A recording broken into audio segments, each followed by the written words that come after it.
Magkaiba yung tao naka-receive truly ng pagmamahal galing sa pamilya at yung first time makaranas.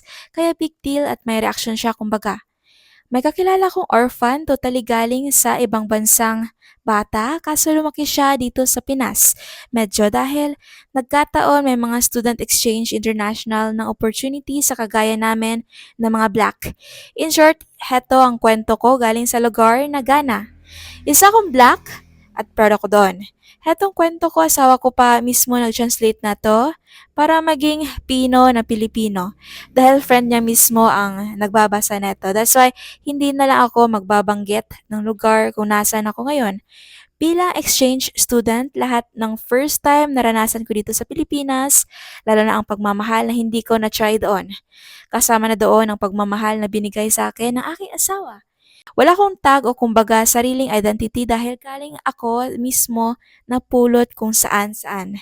Malapit sa lugar na palengke sa amin sa Ghana. Nabasa ko sa ulan noong sanggol pa lamang kaya ang mga tao rin doon ang nakakita sa akin dahil sa iyak na iniwan pala ako ng kung sino sa gilid lamang. Hanggang sa nasa orphanage ako at nakapasok bilang exchange student at dito na nag-aaral sa kilalang universidad sa Pilipinas taong 1999 at naging ganap na engineer na dito year 2006 pero hindi ako nakapag-engineer, naging negosyante lamang.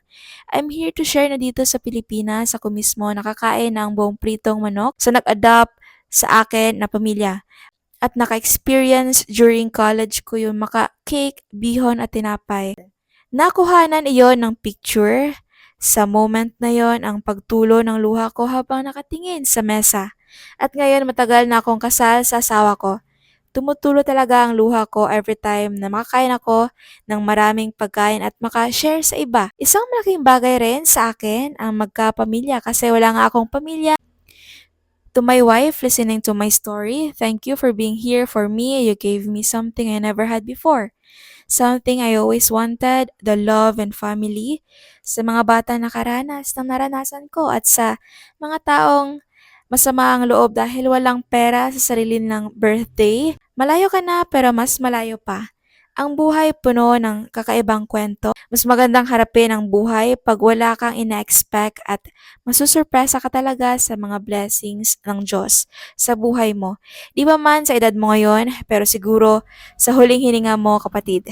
Dalangin ko rin ay maging magandang kwento sana ang kwento mo sa susunod na henerasyon, maging inspirasyon nawa ang kwento mo sa susunod niyo pang henerasyon, salin lahi kumbaga.